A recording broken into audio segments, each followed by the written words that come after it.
안녕하세요. 위클리 세종기 업데이터. 오늘은 2월 15일입니다. 저는 전혜정이고요. 네, 저는 정윤호입니다. 네, 안녕하세요. 정민정입니다. 명절은 다들 잘 보내셨나요? 명절 끝나자마자 주가가 올라서 다들 행복하실 것 같아요. 명절 연휴 때 비트코인이 진짜 엄청 핫했습니다. 핫했죠. 그러니까요. 깜짝 놀랐습니다. 네. 제가 아주 잠시에 한 3,800만 원 정도에 나도 이제라도 비트코인을 해볼까 했는데 에이 했다가 오잉 했다. 이게 뭐라고 해야 되지? 이제 이렇게 멈칫했던 게 약간 후회될 정도로 가격이 너무 올랐더라고요. 그래서 올랐을 수도 있어요. 네, 제가 안 사서 올랐습니다. 어쨌든 오늘 수출이 또 2월 달께 발표가 되었죠. 엄청 잘 나왔다고 들었는데 네, 엄청 잘 나왔고요. 2월 1일부터 10일까지 잠정치가 나와서 그거 먼저 업데이트 해드리겠습니다. 그래서 2021년 2월 1일부터 10일까지의 그 수출과 수입 잠정 실적이 나왔고요. 수출은 180억 달러로 전년 동기 대비 무려 69.1% 증가했고, 수입은 204억 달러로 전년 동기 대비 71.9% 증가하였습니다. 깜짝 놀랐고요. 이런 수치가 어떻게 이 정도의 성장률이 나올 수 있을까 약간 좀 의아할 정도로 너무너무 숫자가 좋았고요. 안에 세부 내역을 살펴봤을 때는 관세청에서 밝혔던 조업일수는 올해 2021년 2월의 경우에는 8.5일이었고 전년 동기는 7일이었습니다. 그래서 일단 조업일수가 1.5일이 많았던 영향이 좀 반영이 되었고, 이를 고려했을 때 일평균 수출 금액은 21.1억 달러로 전년 동기 대비 39.3% 증가했습니다. 그러니까 조업일수가 전년이랑 똑같았다면은 수출 금액은 39% 정도 증가했을 것으로 보입니다.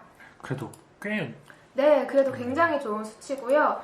그래서 제가 일평균 21.1억 달러가 나온 적이 있었나 궁금하더라고요. 그러니까 물론 다른 달에서는 나왔을 수 있는데 역대 2월 중에 나온 적이 있었나 한번 체크를 해보았는데, 사실 2018년도가 우리나라 무역이 제일 좋았던 해였어요. 반도체가 가장 좋았던 호황이었던 시기였기 때문에 2018년 자료를 찾아보았는데 2018년과 19년 같은 경우는 관세청에서 2월 1일부터 10일까지에 대한 보도자료를 내지 않아서 수치는 알 수가 없었고요.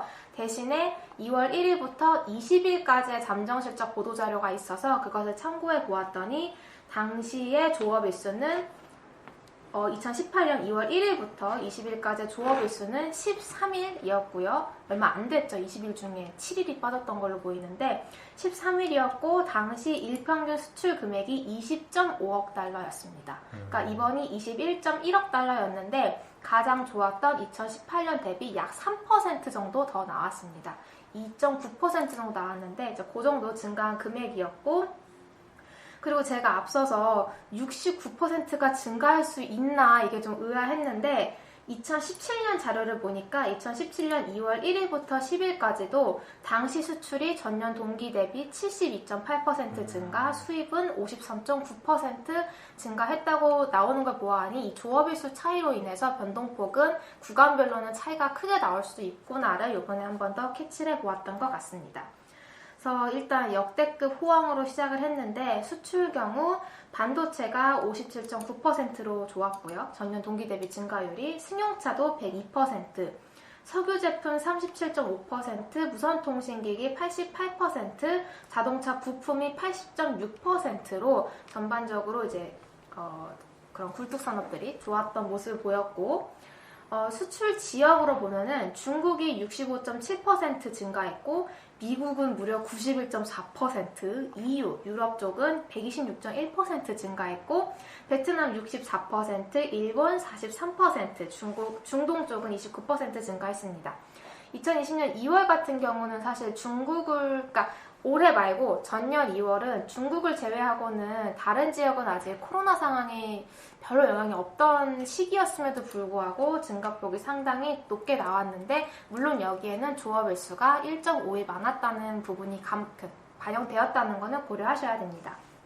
수입 같은 경우는 원유가 26.7% 증가했고 반도체 41%, 가스가 182.9%, 기계류 57%, 석유 제품 52%, 정밀기기 40% 증가했는데요.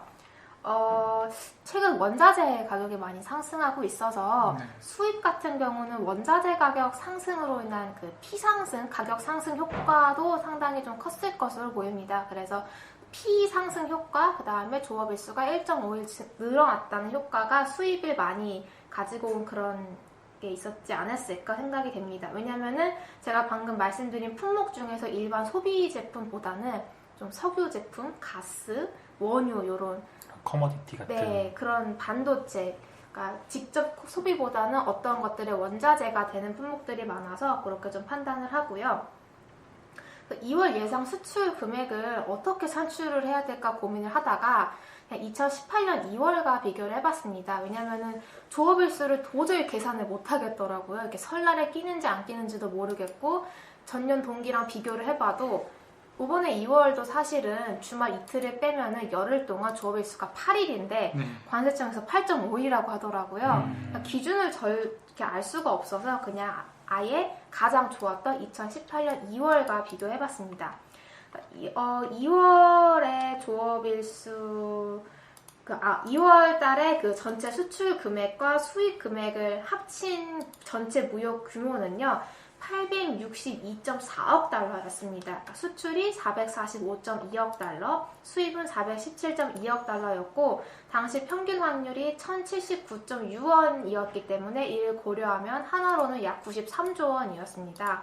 반면에 지금 2021년 2월 현재까지의 평균 환율은 1115.3원으로 그러니까 2018년 2월 대비해서 약 3.3% 상승을 했기 때문에 환율 상승분을 감안할 경우에 한화 기준으로는 약 96조 원 정도 됩니다.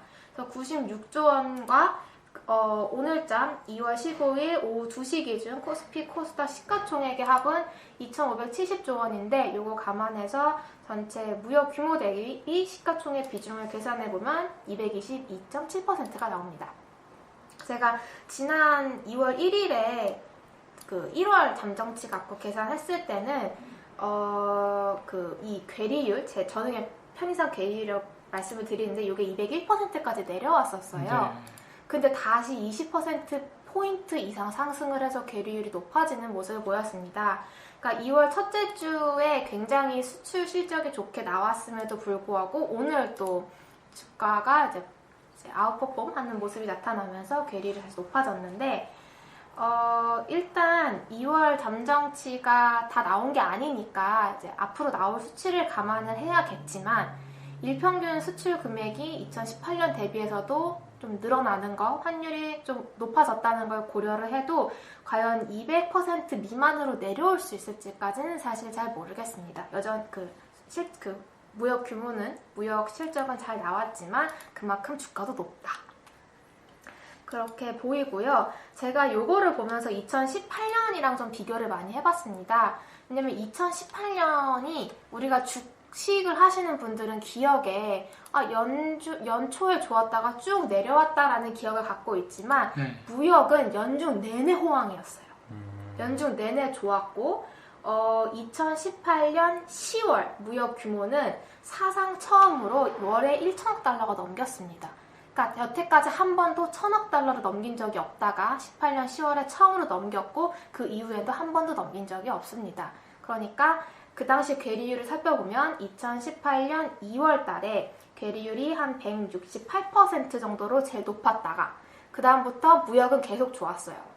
근데 주가는 밑으로 하락을 한 거죠. 그래서 괴리율은 2018년 10월에 112.5%까지 떨어집니다. 그러니까 10월이 사상 처음으로 무역 규모는 1,000억 달러로 가장 좋았지만 그 뒤로 주가는 내려왔던 거죠. 그래서 올해도 아마 그런 흐름이 나타날 가능성 저는 있다고 보고요. 이미 글쎄요. 물론 과거가 지금이랑 똑같이 반복되진 않겠지만 어느 정도 미래에 대한 기대감을 좀 이미 좀 끌어오지 않았을까라는 견해는 여전히 변함은 없고요. 보통 6개월 정도 선행을 한다고 보는데 사실 2021년 무역 규모는 3월부터 최소 6개월 동안은 YOY 마이너스가 나오면 안 되는 게 맞습니다. 작년이 코로나 상황 때문에 워낙 안 좋았어서 무조건 플러스 성장이 나와야 되는 구조인데 그 플러스 성장에 플러스가 나왔다는 것 하나만으로 글쎄요, 이 정도의 어떤 시가총액 그 주식 규모가 어떻게 설명이 될지는 저는 조금 어려운 것 같고요. 다만 좀 바라는 거는 뭔가 여기서 더 올라갔다가 훅 떨어지느니 그냥 좀 완만하게 흘러가는 게 좀 개인적으로는 그런 흐름이 나타나고 그 안에서 좋은 실적 내는 기업들 위주로 좀 투자 기회를 잡을 수 있는 그런 모습이 나타나면 좋지 않을까라고 개인적으로 좀 바라고 있습니다. 말씀해주신 거 들어보면 딱 두 가지 정도가 포인트가 되지 않을까 싶어요. 지금 만약에 내가 시장을 판단하는, 그러니까 포트폴리오 운영하는 입장에서 주식 비중을 늘릴지 아니면 줄일지에 대한 관점을 두 가지로 본다라고 하면, 아까 말씀을 해주셨을 때 17년도 2월 1일부터 10일까지의 그 수출, 일평균 수출이 크게 늘었다고 말씀을 해주셨잖아요. 근데 이제 그 시기 때 그 이후로 주가가 굉장히 좋았고, 근데 반면 18년도 2월 달에 이제 수출 전체가 굉장히 좋았는데, 아이러니하게도 그때 고점을 찍고 주가는 계속 흘러내려왔고, 10월 달에가 이제 연중 최대 실적을 나왔다고 하면 말씀해주셨던 것처럼 주가는 이미 이거를 어느 정도 땡겨와서 반영을 했기 때문이 아닐까. 그래서 17년도 2월을 생각을 해보면 이제 시작일 수도 있는데, 또 반대로 보면 18년도 거를 말씀해 주신 걸 보면 이제 미래의 그런 어떤 기대감들을 이미 주가에 어느 정도 반영이 된 게 아닌가, 그런 약간 좀 이제 투자자 입장에서 이제 주식 비중을 늘려야 할지 줄여야 할지에 대한 결국에 이제 판단은 본인으로 좀 돌아가는 게 아닌가, 그렇게 네. 좀 생각이 들고 있습니다. 그래서 참 어려운 것 같습니다. 보면은 막 주식의 대가 나오셔도 막 비싸다라고는 하시지만 언제 조정이 올 것이냐고 특정 시기는 또 말씀을 못 해주시잖아요. 그래서 그만큼 참 이 미래의 어떤 흐름을 판단하는 거는 상당히 어려울 것 같지만, 그래도 과거에는 2018년에는 그런 흐름이 있었다는 것도 한번 감안을 해보시면 좋을 것 같습니다. 네, 그리고 환율이 또 2018년도에 낮았어요, 연초에. 환율이 낮았다가 지금도 2020년에 지금 초에 이제 환율이 높게 찍었다가 쭉 내려왔잖아요.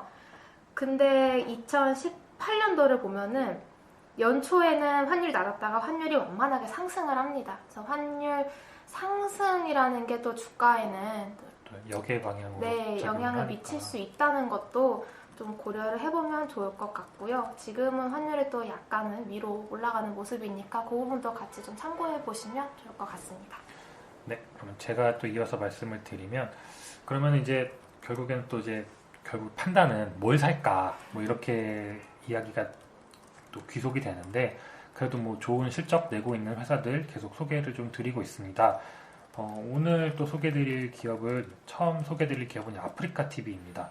이 회사는, 그러니까 뭐 회사 입장에서는 기부경제라는 표현을 많이 쓰는데, 이렇게 속된 말로 별풍선이죠. 이 별풍선을 얼마나 이용자들이 BJ들한테 쓸 수 있는지 이런 거에 대한 의구심이 계속 많았던 기업인데, 이거를 계속 실적으로 모든 걸 이겨내고 증명해내면서 계속 주가도 올라오는 그런 모습을 좀 보여주고 있습니다. 20년 3분기 분기 기준으로 매출액과 영업이익이 모두 창사를 최대 실적 달성했는데 4분기 이걸 또 한 번 갱신했습니다. QOQ로 전분기 대비 매출액은 18.56%가 증가했고, 영업이익도 27.31%가 증가를 해서 영업이익률이 29.73%까지 높아졌습니다. 이게 뭐 코로나 상황이라는 뭐 것 때문에 좀 수혜가 있다 이렇게 얘기도 할 수 있겠지만, 어찌되었든 아프리카라는 그런 플랫폼이 가지고 있는 힘은 계속 좀 강해지고 있는 게 아닌가라고 생각을 좀 하고 있습니다. 또 이제 두 번째로 소개드릴 기업은 마이크로프렌드입니다. 이게 이제 18년과 19년에는 매출이 좀 감소하고 영업이익과 당기순이익 모두 적자를 좀 기록을 했는데, 21년 1분기에 흑자 전환을 성공을 하고 이후 꾸준히 흑자 기조가 좀 이어지고 있습니다. 또 이제 하반기에는 매출과 이익 증가 속도가 좀 가파르게 증가가 좀 진행이 되고 있는데, 특히 20년 4분기 매출액은 분기 기준으로는 역대 최대 실적으로 추정이 되고 있습니다. 매출이 증가하면서 영업이익률 역시도 2분기에는 1.97%, 3분기에는 10.95%, 4분기에는 14.07%로 QOQ 베이스가 계속 늘어나고 있는데, 일단 사측에서는 이 실적 개선의 배경은 제품 판매 증가에 따른 매출액 및 영업이익 증가라고 이렇게 밝혔습니다. 그래서 그냥 단순하게 판매가 좀 잘 됐다 이렇게 좀 볼 수 있을 것 같습니다.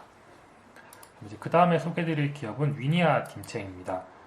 이게 계절성이 있는 회사예요. 왜냐하면 김치 냉장고가 주력 제품이기 때문에 보통 1분기에는 적자가 나고 이제 4분기에 연중에 이제 대부분의 실적이 4분기에 발생이 되는데 20년 연간 매출액과 영업이익이 창사 이래 최대 실적 달성을 했습니다. 그래서 매출액은 전년 대비 16.27%가 증가를 했고 영업이익은 2배 이상 성장을 했는데 1분기를 제외한다라고 보면 매출액과 영업이익이 YOY로 계속 증가를 하고 있는 기업이에요. 이게 왜 증가를 했냐라고 봤더니 주력 품목인 김치냉장고 말고 다른 가전제품들이 좀 다각화가 되고 있는 것 같아요.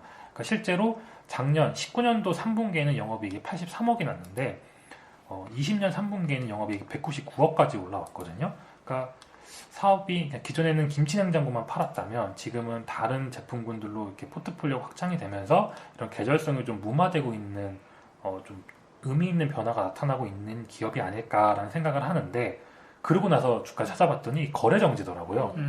이게 찾아봤더니 이게 뭐 회계 이슈도 좀 있는 것 같고, 그러니까 좀 그러니까 이거는 뭐 회계사분들이 잘 알아서 검증해 주시겠죠. 그래서 그런 회계 이슈가 있어서 지금은 거래 정지가 되어 있는데 이 이슈만 잘 마무리가 되고 회사에서 제시했던 이 숫자들이 맞다라고 하면 한 번 정도는 좀 지켜봐도 좋은 기업이 아닐까 그렇게 좀 생각을 하고 있습니다. 다음에 이제 소개해드릴 기업은 JW 생명과학입니다. 이 회사는 영업이익은 연중으로 꾸준히 잘 늘고 있는데 주가는 그렇게 좀 시원치 않는 모습을 좀 보여주고 있어요. 그래서 매출액은 17년 2분기 이후로 14분기 연속 YOY 성장세가 이어지고 있고 매출 증가하면서 영업이익 또한 증가를 하고 있으면서 이에 20년 연간 매출액과 영업이익은 창사 이래 최대 실적 달성했습니다. 이익률은 4분기 22.63%까지 높아졌는데 참고로 18년도 영업이익률은 15.17, 19년도에는 17.48, 20년도에는 21.34로 3년 연속 매출 늘고 이익 늘고 여기에 이익률까지 개선되는 아주 좋은 모습을 보여주고 있는데 사측에서는 이 실적 개선의 배경은 TPN 등 이건 이제 뭐 제품명인 것 같아요. TPN 등 매출 증대에 따른 외형 증대 그리고 지속적인 원가 절감 활동으로 인한 이익 증가라고 밝혔습니다. 일단 회사에서 그러니까 어떤 기업들은 뭐 매출은 느는데 이익이 안 늘어나거나 아니면 매출과 이익은 동시에 느는데 이익률이 개선되지 않는 그런 기업들도 있는데 매출 증가하면서 이익도 늘고 이익률도 개선되는 좀 긍정적인 그런 모습을 좀 보여주고 있는 기업이 아닐까 생각됩니다. TPN은 간단하게 설명을 드리면은 이제 JW 생명과학이 대한약품하고 같이 네네. 수액하는 회사잖아요. 근데 우리가 이제 수액 맞을 때 기본 포도당 수액을 맞는데 거기에 이제 입으로 뭔가를 먹을 수 없는 상태가 된 환자가 이제 이걸로 해서 영양분을 같이 하는 거를 그 TPN이라고 하더라고요. 한마디로 조금 더 비싼 고부가 가치겠죠. 그런 이제 수액의 일부 종류인 것 같아요. 근데 이제 이거 같은 경우에는 그런 단순 포도당에다가 뭔가가 더 들어가니까 수익률이 아마 더 좋아지는 게 아닌가.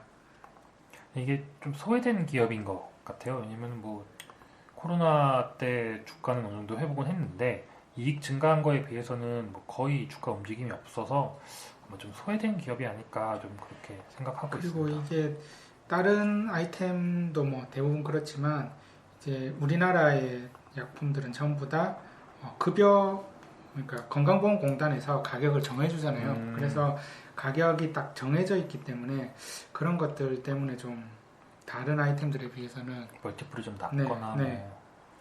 그래도 어쨌든 뭐 이익이 계속 개선되고 있고 하는 모습이어서 한 번 정도 관심 가져보셔도 나쁘지 않을 것 같다 생각하고 다음 말씀드릴 기업은 금호산업입니다.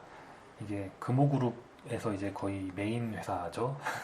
아시아나도 가지고 있고 근데 이게 3년 연속으로 매출과 영업이익이 모두 이어지고 그러니까 증가하고 있어요. 특히 영업이익은 16분기 연속 전년 동기 대비 성장세가 이어지고 있는데 20년 연간 매출액과 영업이익은 12년도 이후 가장 좋은 실적입니다. 요거는 뭐라고 해야 될까요? 건설사니까 당연히 수주 증가하면 이익 증가할 수밖에 없는데 수주가 계속 증가하고 있죠. 네, 제가 그 금호산업 저희 세종기업데이터에서 요새 그 실적 속보 내주는 기업을 제가 개인적으로도 열심히 트래킹을 하고 있거든요. 그래서 보다가 금호산업은 아무래도 건설사니까 수주가 잘 되면은 좋겠다 싶어서 한번 찾아봤는데 그 2020년 3분기 9월 말 기준 계약 잔액이 6조 원인데요. 6조 원이라는 금액이 최근 3년 중에 가장 좋은 수주 잔고였습니다. 그래서 2020년 3분기에 새로 그 수주한 신규 수주액도 6.3조 원, 그러니까 6조 3천억 원 정도로 이 숫자는 2018년 4분기 이후에 가장 2019년 4분기 이후에 가장 좋았고요. 통상적으로 4분기에 수주가 늘어나는 것을 감안한다면은 2020년 4분기, 그러니까 아직 사업 보고서가 나오지 않아서 2020년 4분기 기준 그 숫자는 보지를 못했는데 그래도 좋지 않았을까 이렇게 좀 예상을 하고요. 3분기 숫자 중에서는 제일 좋습니다. 네, 그리고 또 찾다 보니까 좀 재밌는 그 공시가 있더라고요. 그 금호 그룹 회장님의 박성구 회장님의 첫째 장남이 원래는 아시아나 IDT였나? 네, 거기 사장님으로 계시다가 이번에 금호 산업으로 오셨는데 오시면서 주식을 장내 매수로 좀 사셨더라고요. 그래서 평균 단가가 그러니까 2021년 2월 2일부터 9일까지 장내 매수를 통해서 11만 3,770주를 취득하셨고 평균 단가가 약 8,766원입니다. 지금 가격이네요. 지금 네. 8,700원입니다. 그래서 취득 금액이 약 9억 9,700만 원, 약 10억 원 정도 장내 매수로 지난주에 일주일 동안 사셨는데 보통 오너께서 사시면 좀 그렇죠. 좀 호재로 좀 작용하는 경향이 있죠. 네, 그 현대 정몽구 회장님도 저희가 작년 이맘때쯤 회장님이 사셨는데 이런 말씀을 했던 것 같은데 네. 금호산업이 이제 다른 건설주들이 지금 뿜었는데 거기에 비해서 이제 못 갔던 이유가 사실 수주 잔고라든지 이런 건 되게 좋아요. 이제 건설사들 중에서 지금 사실 돈이 되는 부분은 주택이잖아요, 그죠?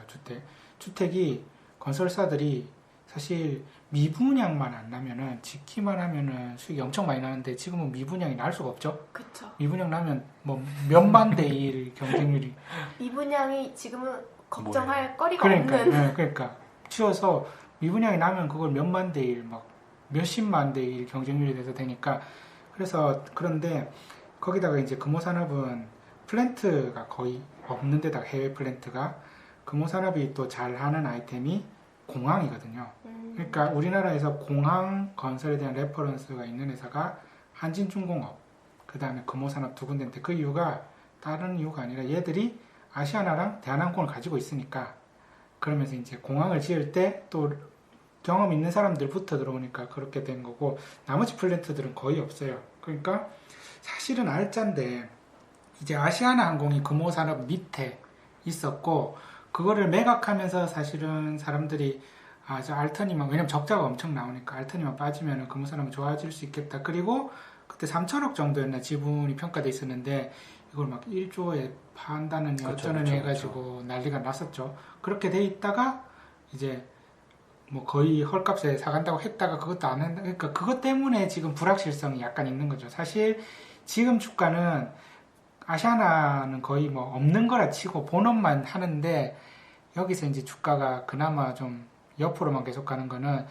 또 뭔가 더 털릴까봐 뭔가 또 잘못한 게 있어서 너네가 돈을 더 내나 이건 그냥 손 털고 나오는 거 정도만 되면 되는데 또 뭔가 더 있을까봐 그런 게 있는 것 같아요. 근데 본업만 치면은 사실 지금은 아파트들이 다 그렇지만 재개발 재건축이라든지 아니면 신규 아파트라 하더라도 메이커 아파트에 대한 수요가 훨씬 더 높아졌어요. 예전에 대비해서. 근데 물론 1티어 건설사인 뭐 현대건설이나 뭐 당연히 좋지만 그래도 금호는 2티어에서는 그래도 비벼 볼만은 하거든요. 다 알잖아요. 그 어울림이라는 그러니까요. 브랜드 있으니까. 아주 좋진 않아도 그래도 살고 싶다. 왜냐면 그게 안 되면은 아예 수주가 안 되기 때문에 그래서 그런 뭔가 아시아나랑만 완전히 끊긴다면 그때는 다시 한번 지금 주가는 쌀 수가 있죠.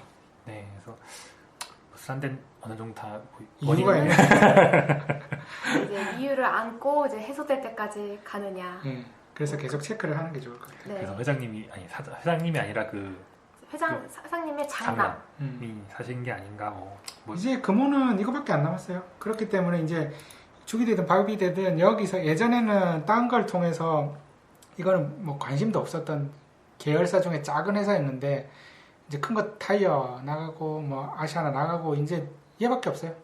그니까요. 아무튼 뭐 그렇게 마무리 짓고 또 다음 기업 소개해 드리도록 하겠습니다. 수주 얘기 나와서 이제 요즘에 수주 괜찮게 되고 있어서 이익이 증가하고 있는 회사인데 BHI입니다. 분기별로 영업이익 추이를 보면 17년 2분기에 76억 기록한 이후에 3분기에 57억, 4분기에 2억 이렇게 QOQ로 감소를 하다가 18년과 19년에는 분기 영업 적자가 계속 지속되었어요. 그러니까 한데 19년 4분기에 흑자 전환에 성공을 했고 5분기에도 견조하게 흑자 기조 유지하고 있을 뿐만 아니라 이익 규모 역시 늘어나고 있습니다.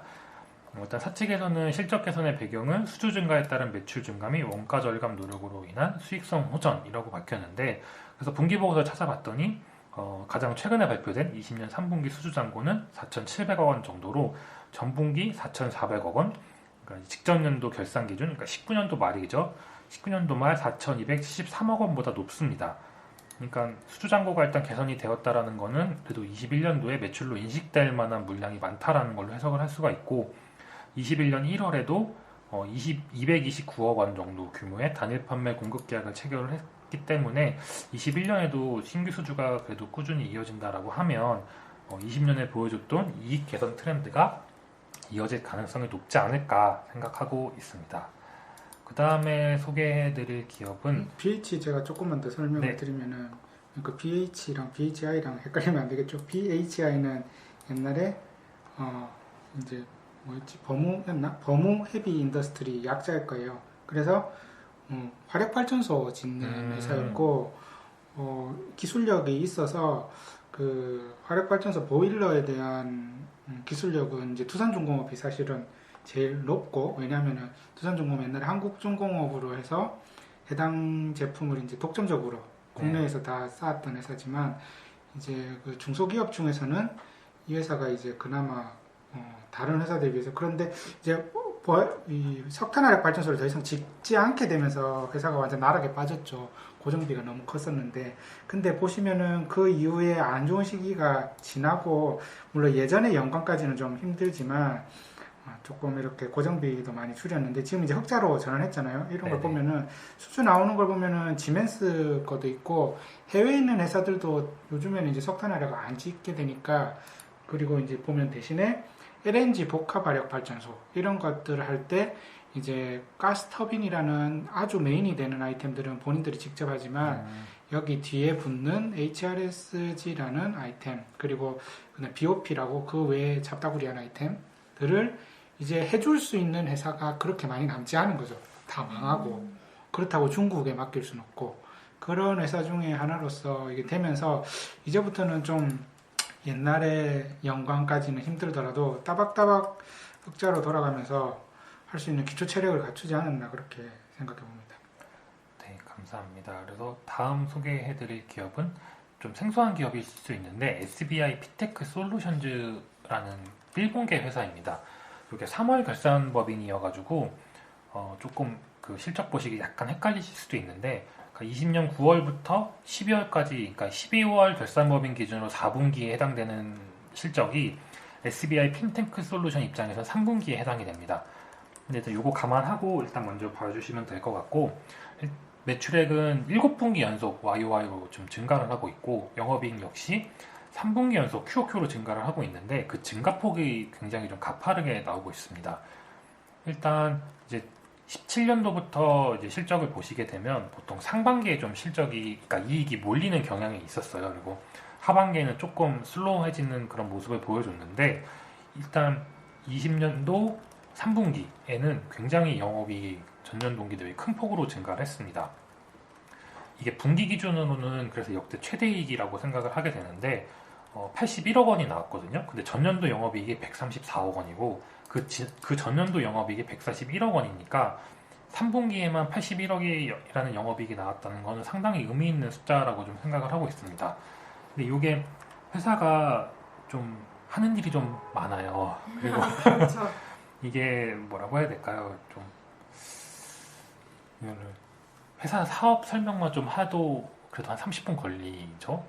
네. 그래서 요거는 저희가 일단 말씀을 드린다기보다는 이익이 좀 잘 나왔기 때문에 한번 어떤 회사인지를 좀 한번 먼저 좀 찾아보시는 방법도 먼저 좀 추천드리겠습니다. 요거는 뭐 다음에 또 기회가 된다라고 하면 회사를 또 한번 소개해드리는 그런 시간을 좀 갖도록 하겠습니다. 그리고 이제 마지막으로 소개해드릴 기업은 이글벳입니다.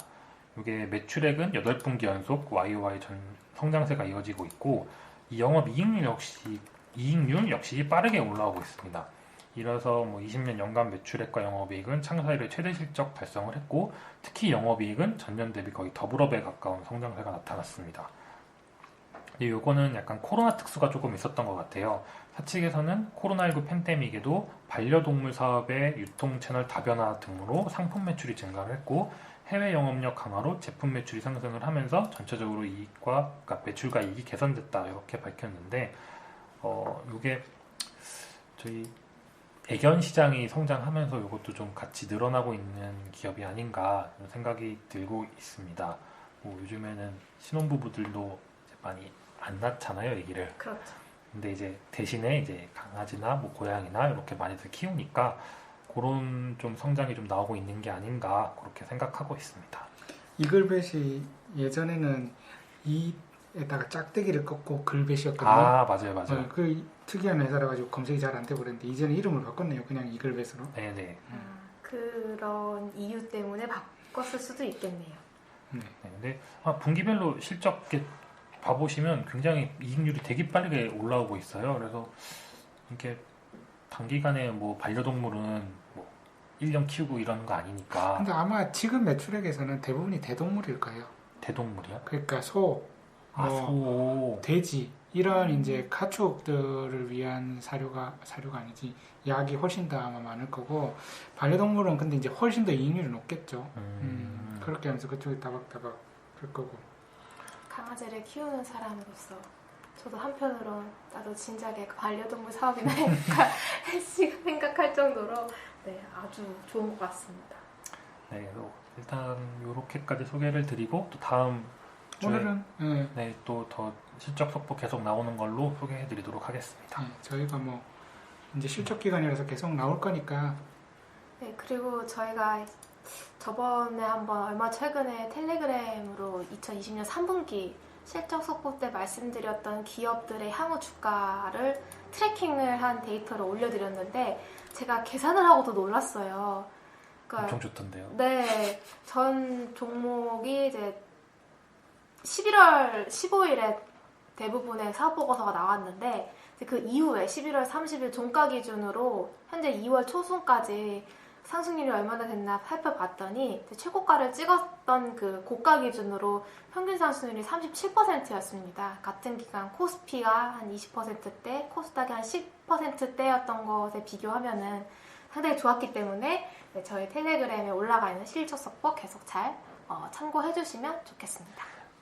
가끔 왜 고가로 산정을 하냐 그렇게도 좀 가끔 질문하시더라고요. 그래도 뭐 종가나 뭐 이렇게 해야지 왜 고가로 하면 너네 너무 수익 높게 하려고 하는 거 아니냐라고 하시는데 저희는 그것보다는 어쨌든 목표하는 그런 수익률은 다 다르기 때문에 그 정도 장중에 나왔다는 거는 한 번 정도는 그런 차익 실현을 하실 수 있는 기회는 분명히 있었기 때문에 그렇게 좀 소개를 드렸던 겁니다. 그래서 네, 맞습니다. 코스피도 네, 장중 고가 기준으로 고가 계산을 기준으로. 했었고요.